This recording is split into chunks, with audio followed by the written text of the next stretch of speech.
Who has the floor? Senator Trillanes has the floor. Okay, thank you, Chairman. The resident auditor, can you submit to us the other pertinent disbursement documents, please? Yes, Your Honor. Okay. In this case, anong object class po nito? Pagka sinabing proposed transfer, where does this fall?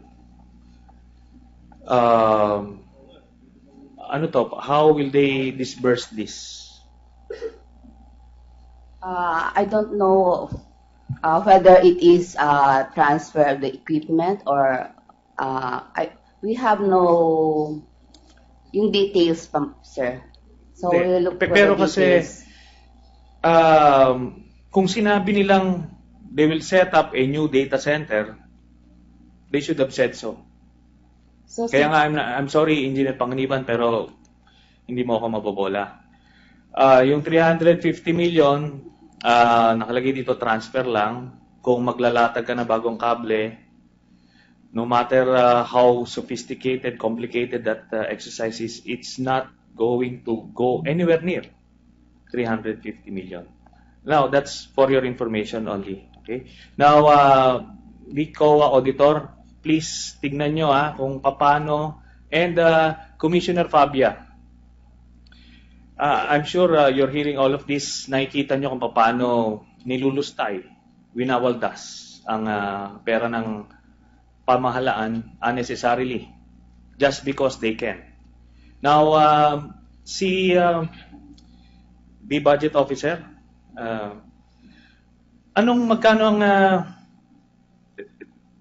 magkano ang pondo ninyo? For that matter, ilan ang personnel lahat ng Makati? Kasama na ho yung mga casual employees. Yes. Mga 8,000 po. 8,000. Lahat na to contractual, casual. Mga more or less po. Okay. Ang according to your records, yung social services budget ninyo, gusto ko malaman, magkano budget ninyo approximately? Andi dito, based on my records, almost 5 billion pesos. Do you confirm that? 5 billion pesos. Social services. 5 billion. Hindi naman po. It's listed dito. Or back. O ang Who can answer this? Who can answer it? I-check ko lang po. Ms. Amores? sige, please. Kung may dala po. Sir, pertaining po ba ito sa department lang po ng DSWD? No. Sa expenditure side, ilan ang sa general services, budget nyo, ang expenditure nyo is 5.3 billion pesos. Sa economic services, 1.2 billion pesos. Social services, 4.95 billion pesos. Okay po. Okay. Yes, Nakuha so ko you na po. confirm that? Nakuha. Okay. Can you give me the breakdown dito sa 4.9 billion na ito sa susunod na hearing? Sige po, next. Okay. Then yung official breakdown din yung number of personnel plus yung total budget nyo and expenditure for personnel services. Opo. Okay, dahil tinitignan ko lang rito, Mr. Chairman, 5 billion pesos ang pondo sa social services ng Makati. Biggest siya sa buong Metro Manila. It's even bigger than Quezon City, which is 4.4 billion. Yung Makati, 5 billion, ang population lang niya is roughly 500,000. Ngayon, kung ang 100,000 dito ang urban poor na Makati, that's roughly 20,000 families. Ganun yan.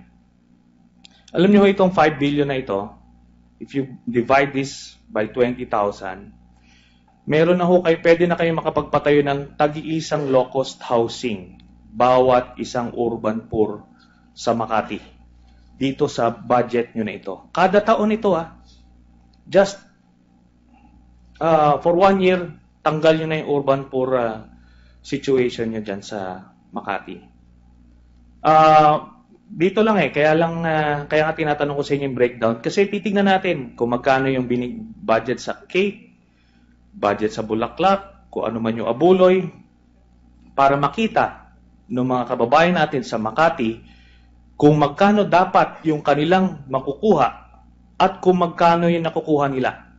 So dapat bawat isang mahirap na pamilya sa Makati makatanggap ng 250,000 pesos.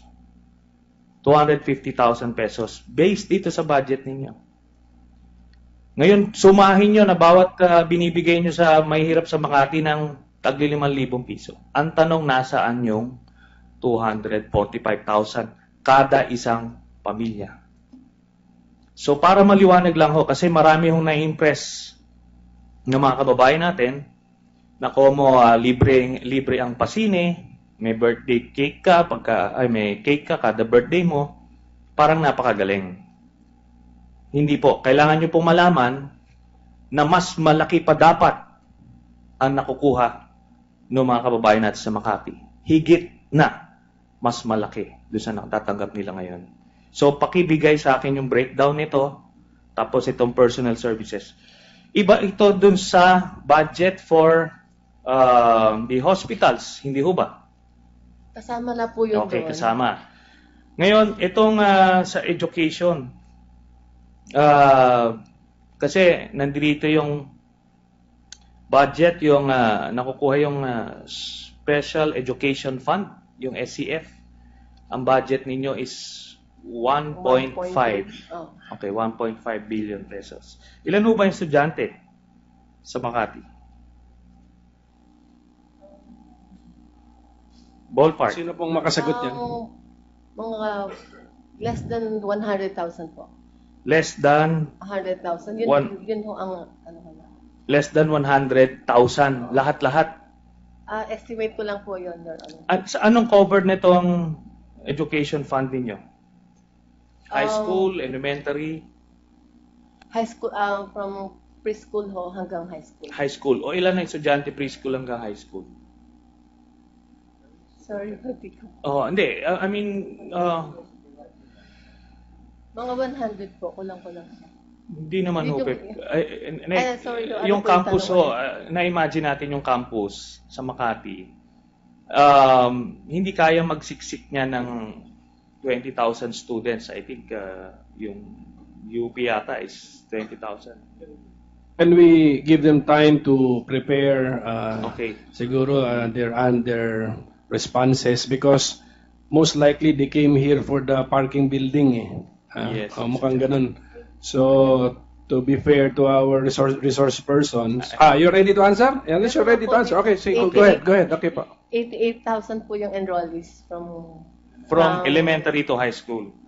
Sige ho. kasama na rin po yung preschool. Okay. So, kinukompute natin kasi 1.5 billion ito.